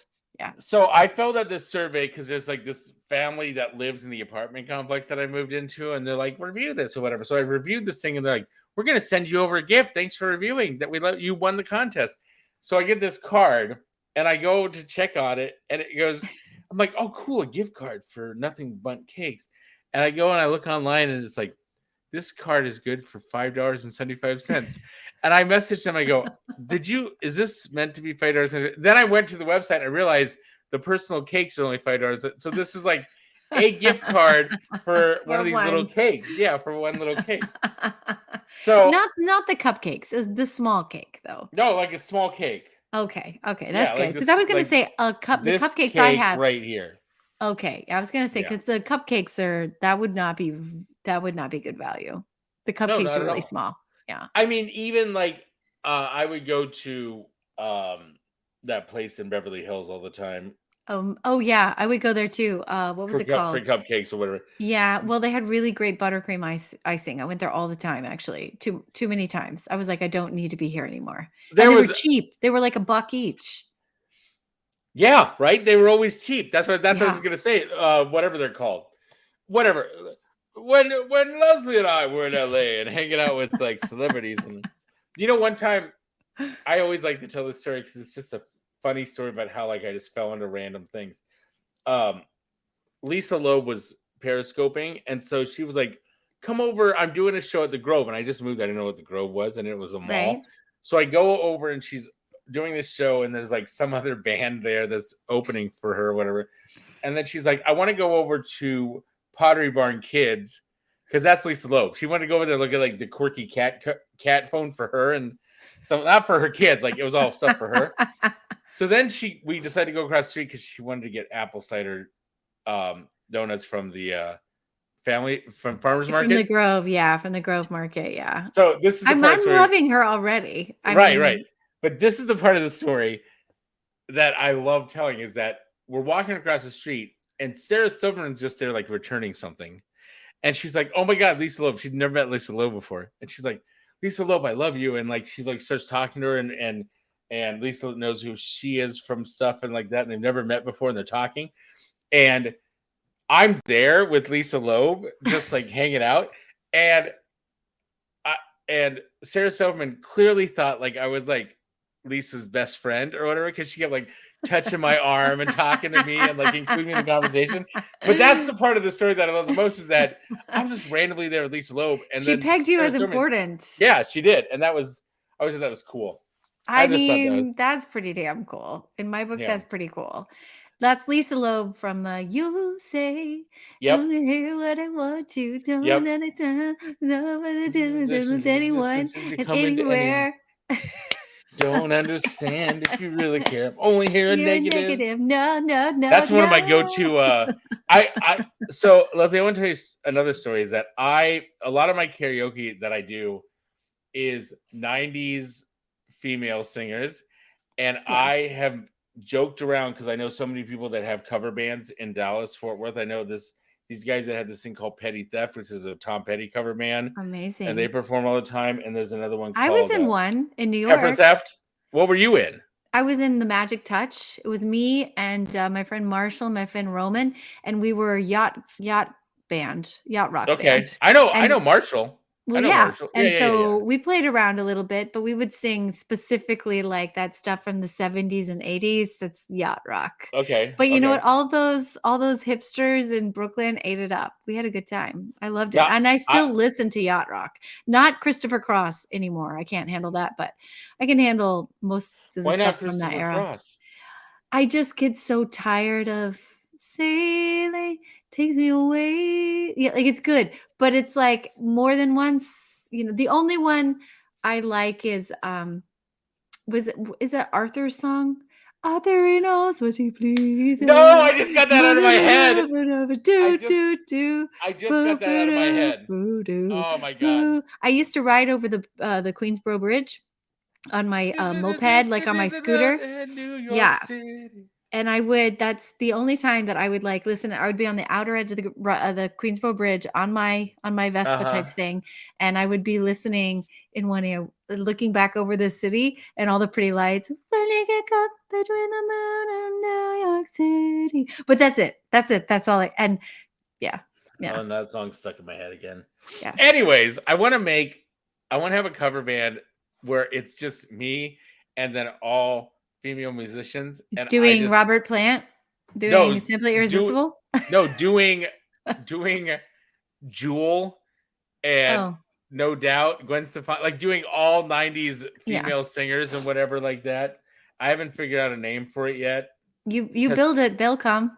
Testosterone was something I was thinking about, like some sort of like very much like some very much like a name like Check Me Out, Pop Girl Guy or something like that. I don't know what.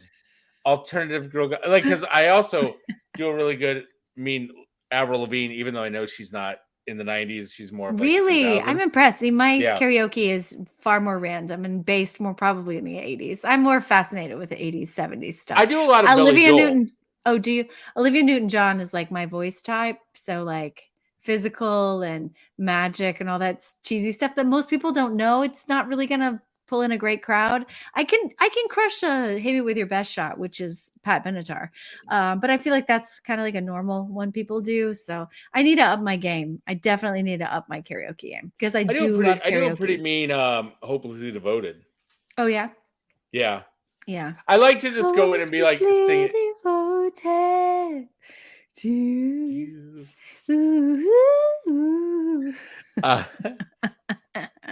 Mine eyes are not the first. Okay, I like that she says mine eyes. Yeah. Not my eyes. She says mine eyes, like thine eyes. Yeah. Are not the first heartbroken. She's gone. I know. Yeah, she's gone. R.I.P. R.I.P.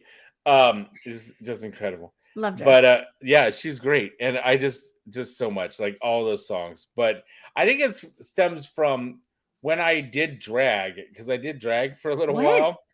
And so when I lived in Iowa City, before, like right after I got divorced. Okay.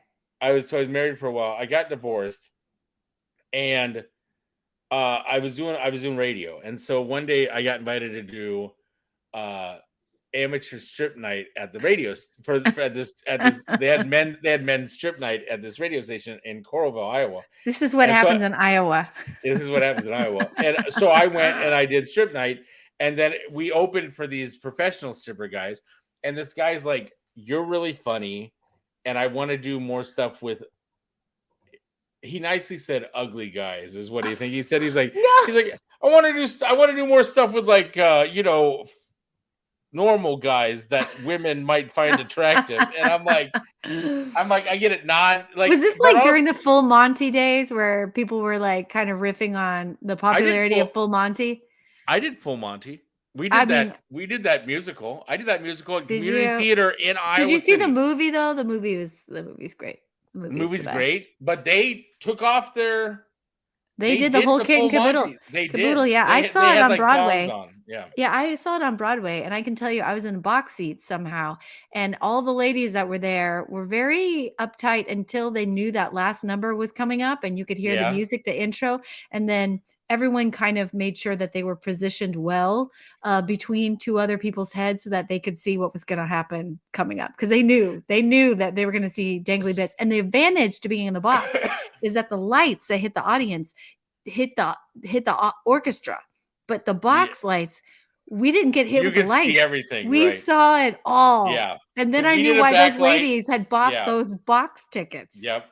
They were those were ball tickets. Yeah. Those are tickets to the ball right there. That's such a good show too. But so when that came out in theaters, it always makes me think of another movie that I love this movie, and I will just be impressed if you know this movie. Have you ever seen The Replacements? Oh, it's a band movie, right? Yeah, it's a band. It's like Irish band movie. Yeah. And they sing Chain of Fools and some other stuff. That's another one. When I saw Full Monty because I was like, oh, I really like The Replacements. Yeah. And I really want to see. It was popular at the time. Yeah. It was a good movie. I think it's a lot of the same people in it too, or whatever. So probably that one guy who worked a whole bunch, Robert, what's his bucket name? I can't remember. Was he in it? Yeah, and then he fell off the face of the earth. Like he was in a bunch of that stuff, and then he like disappeared. He was so good. I loved him in everything. But yeah, he pieced out on showbiz. He probably had to go back. I'm done. He probably had to go back to prison. Like I feel like they bring people out. Or it turns out he was Graham Norton the whole time, and like he's because I don't know. He was rough. He seemed a little rough around the edges. Like I wouldn't have been surprised. Yeah, that they pulled him up from. It's all of a sudden you find out. Oh no, he changed his name to McGregor or whatever. Like Ewan McGregor. Yeah, the Train Spotting. That was the same era. Oh no, the UFC fighter guy. Whatever. I was like Ewan McGregor from Train Spotting. I almost said Ewan McGregor. Star Wars. Yeah. I almost said Ewan McGregor, but I was thinking of this other person. So, I want to say this again because I want to keep repeating this over and over again. If you want to go see Leslie's show, you can go to thissuckybroadcast.com and click on her face. and it goes to your ticket page. Oh, that's so sweet. Yeah, come buy tickets. Unless you're sold out. No, that's not. I'm keeping track with it, and we've got tickets, and the tickets are cheap. They're only like, it's on a sliding scale. It's like 15, or you could buy for 20 or 30, but it's $15. And what you get is a night of entertainment, but you also will leave with your own puppet, and that's incredible value. And then we're giving away tickets to I'm giving away a free class of improv at the Dallas Comedy Club, so that's $350 value. I have stand-ups. I have 3 4-pack tickets of their main headliner tickets for Friday or Saturday nights at Dallas Comedy Club. So I'm giving away. Where's the Dallas Comedy Club at? It's in Deep Ellum. It's right there on Main or Elm at Main. Okay, so I do know where it is. It's a really nice venue. They have a nice, huge beer garden, and it's like a great place to see a show. And so, yeah, that's not where I'm performing, but that's where I teach musical improv, which I'm going to have some classes coming up soon. So, yeah, follow me on social media. I want to take musical improv. Come on, classes. Take it. I think I might. I want to tell you that the reason I haven't taken improv classes forever is because I just want to test out. Oh my God, it's so much fun. I did them at I did improv classes at the Pit. Yeah. And then when I got out to LA, I was like, hey. I'm not starting over. I'm not. Yeah. I didn't either. Yeah, because I was like, I've already paid enough for classes. No, right. I'm teaching a class coming up starting on Wednesday night at which is your podcast night, so maybe that's not a good night. Well, great. Time to move my podcast to a different night. I know. I would consider moving my podcast because I also get free screening tickets all the time for movies, and they keep giving them to me on Wednesday nights, and I'm like, come on, guys! Like everything's on Wednesday, but Wednesdays. I can move my. We'll podcast. Look into it. Yeah, I'll be teaching there starting June 15th again, and after the show closes, and then I'll be performing around town. I perform mostly at Dallas Comedy Club, but sometimes over at Stomping Ground, and I'm going up to the Comedy Arena to do their comedy festival and to do some shows there. So there's all kinds of stuff around town. Indie groups I'm part of, and going to be hopefully performing with some people in the Theater 3 space downstairs, the Theater 2 space. They're supposed to be doing some sketch and comedy. So bringing some comedy into the theater world is kind of like one of my goals. And I have a number of friends in this town who are longtime comedians as well that have been other places, moved back home. Some really incredible talent here, and people are trying to bring improv and comedy to different types of audiences, and so that people know that there's not just stand-up or theater. There's something in between, and it's wilder and it's wackier. It's like the people who go to the fetish ball here, and you're like, I didn't know there are that many freaky people in Dallas, and there are. Dallas and Fort Worth, there's tons of freaky people, and we're trying to tap into those. We need those freaky people, and I want them in my world because they're gonna love my shit. I've got weird shit going on. I can post something in my group. No, I was gonna say all the websites I'm on, they're pretty freaky people. So I can admit that. Okay. Anyway, so I'm more open about that now. I've realized I was very closed about that in the past. I'm very open about that now. I know people who are into the lifestyle. So I'm a little bit I went out with a girl who worked at one of the dungeons in LA. Yeah, I've known some doms. I mean, I've known a lot of people. I mean, as an improviser, I've known a few dominatrix people because they're like, well, I'm making it up as I go, and they're confident. I'm like, that was a big LA thing because there was my friend Kristen has a group called Pinup Squirrels, and they would perform every week at UCB, I think it was, and I swear, two of the girls in the group were dominatrix on their for their regular jobs. Yeah, and then they would gig. And I moved into an Airbnb situation once, and the girl would always be vague about what her job was, and then she told me one day, and I go, "Oh, that's cool. I don't care. That's awesome. Do whatever you have to do, whatever." And then I was like, "You want to come to VidCon with us?" So I took her to VidCon with us, but she was late, and she goes, "I'm sorry, I'm late. This guy called me last minute and asked me if I grind a heel into his thigh for half an hour for $1,000." And I'm like, "You do you." That's fine. I would gladly do that. I've often thought I'd be a really great non-sexual escort because like I would be great at business dinners, like as somebody's date. I could pass as somebody's partner, like I have like a nice wholesome look about me.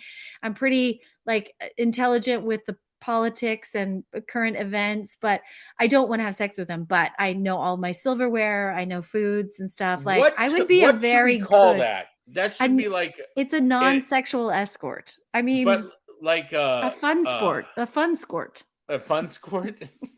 I know that I think you're onto something. Like there should be a website was like, hey, right? these girls aren't gonna bang you, but they're gonna make you look like you've got a smart girlfriend or whatever. Right. And I mean, I'm good at improvising. I could go to any business like event with some guy, even though I have a boyfriend. But I'd have to be like, look, honey, I'm gonna go make $500 as this guy's partner. Would you allow it? And I totally would. I'd ace it. I'm an improviser. There's a market for it too. And there's a lot of lonely dudes that are like that need a gal that's gonna show up. To be completely honest with you, no, this is Are we hatching a plan? No, but this is a great plan. But I want to tell you, like, I would go to stuff all the time, and I would just either take a friend or take a girl I was actually seeing or whatever, right? And we'd go to stuff, and no matter who I took, somebody would accuse me of that I was paying for because it's me, and it was just because I was like an older guy, and I have a tendency to hang out with younger girls just from like everything that I do, and so like these girls would hang out with me, and I'd be like, because it'd be something stupid like, hey, I have to go to the premiere for Alliance, which is some Brad Pitt movie or whatever like that. Right? Do you want to come walk the red carpet with me or whatever like that? And no girl that I knew was gonna be like, no, I don't want to do that. That sounds dumb. I was like, your only requirement is you have to wear a dress. Yeah, I mean, then there's free food and beverage. Yeah, I was like, get the dress nice. And the only rule I'd be like, and this is me, I'm an asshole. I admit this now. I go, you can't wear heels. You have to be shorter than me. Like it's like that's my only requirement is that you have to be shorter than me. But then I found shoes that had like lifts in them, so I was a little bit taller, so that was fine. But no, that was a lot. I went to, and then one time. Because for me, these things are boring. Like one time though, because I had this character Brenda, and I did a whole show where I was dressed up as Brenda, this like college girl, and so I got invited to like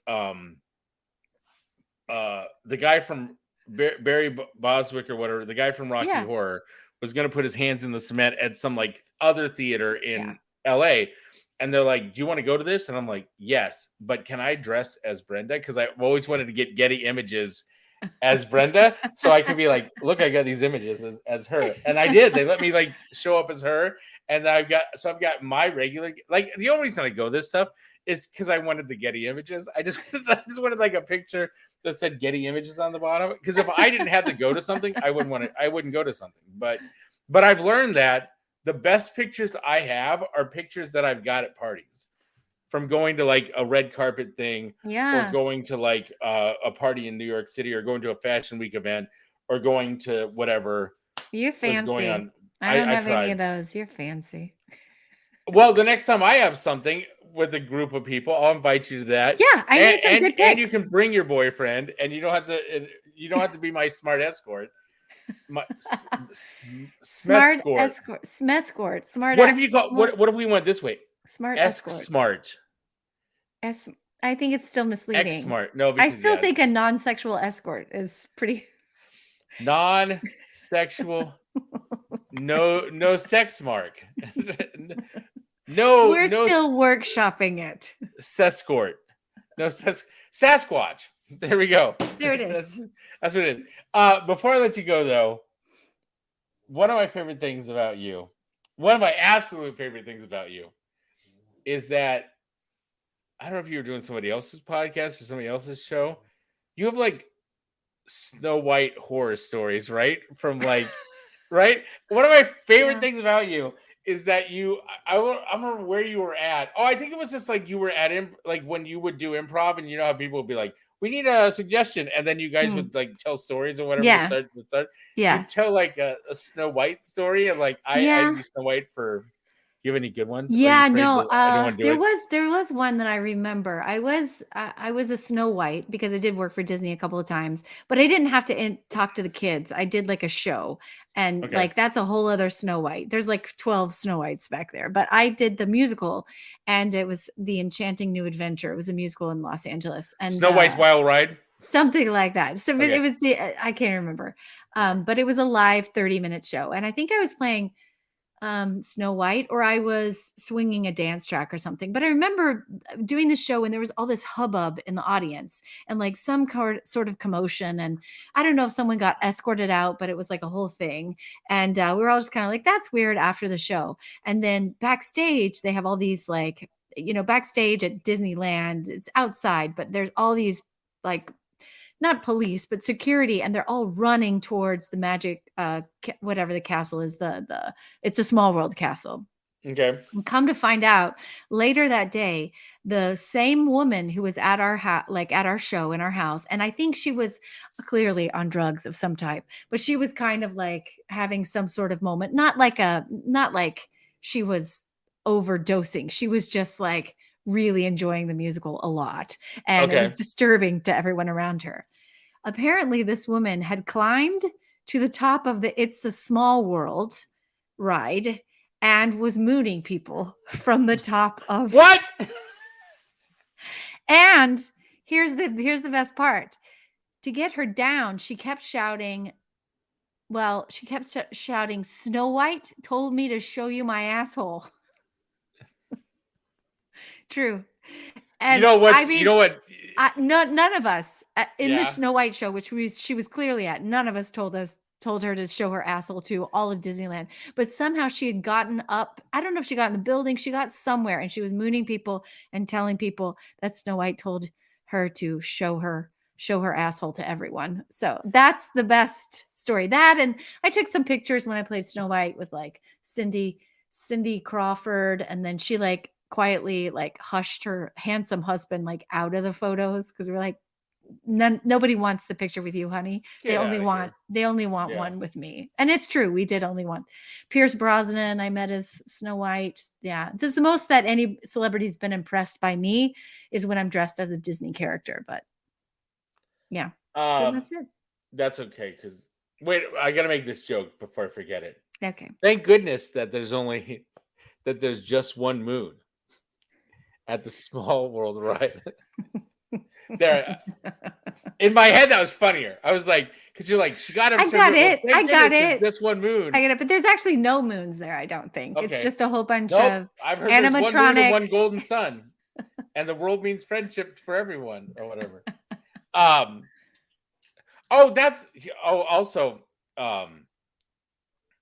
Yeah. Sorry, I heard something about. I didn't know Showbiz Pizza started in Texas either. I learned that fact too. We're responsible for a lot of things. I've learned a lot of things I've learned that Six Flags started in Texas. Mm-hmm. And I thought that was fascinating because I always thought Chicago was the original one for some reason because it was in the middle of the whatever. I think it was here, San Antonio Because it has to do with like occupied. Texas. Yeah, it's like the Six Flags that occupied Texas. Yeah. It has to do with like oppression. Let's put a roller coaster here where all these countries controlled us for a while. That's the other thing. People always say to me, why did you move to Texas? And I say, my answer now is always, I've always wanted to live in a state that I feel like could successfully secede from the Union. and you don't know how many conversations that starts when I say that. We got enough guns. We can make it happen. It's a lot of people just saying like a very, very, it's funny how many people are like, there's legislation in place for it right now. And I'm like, oh God, those people. I know. Yeah. I will leave you with this though. Like Texas is a great place. It's full of great people. We get a bad rap because there's so many idiots from here that have a big platform in which they stand upon mostly. Can you name one? Just look at anybody that came out of politics from this place. Yeah, that's true. That is true.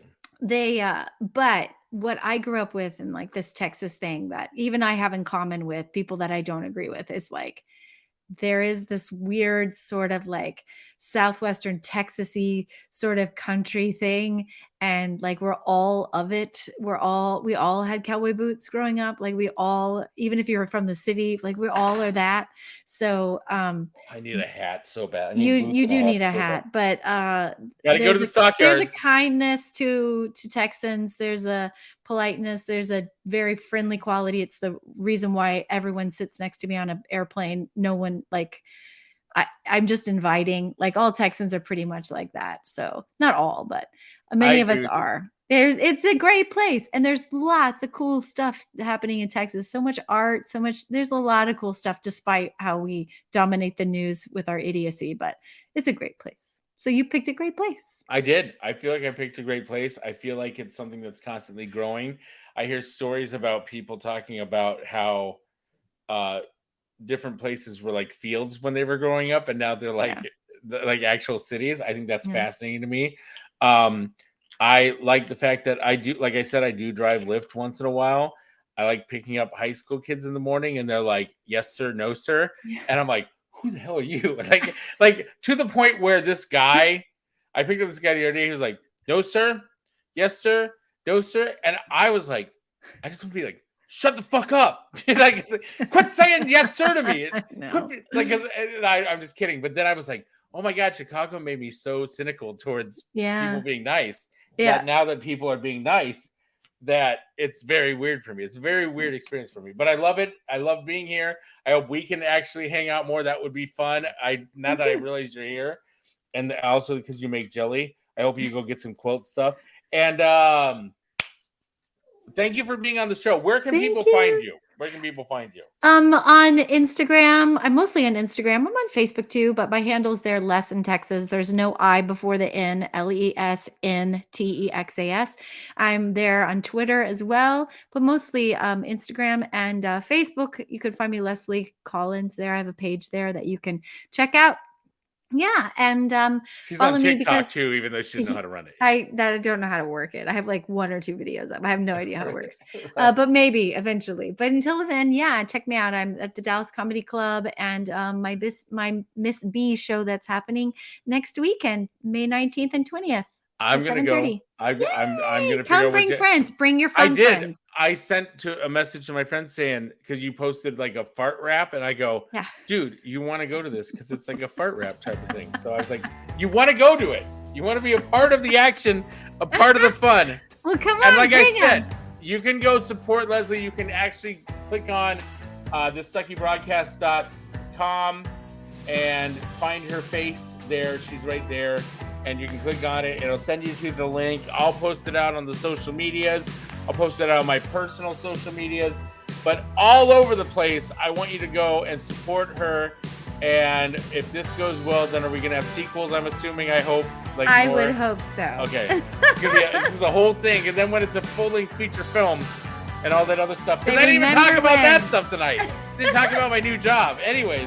So until next time, Leslie, thank you for being on the show today. Thanks for having me. Thank you. It's always been a great time to have you on the show. I have this thing timed out, and it's way too long, and I need to cut it shorter because the guy starts talking a little bit. I'll be back with another episode of this Sucky Broadcast coming up next week. If you're listening to this in your car, please make sure you can join us on all of our social media platforms. You can message us. You can do all that fun stuff. Thank you for being a part of the show. Thank you for being a part of the fun. And please have a wonderful rest of your week. Goodbye, everybody. Bye.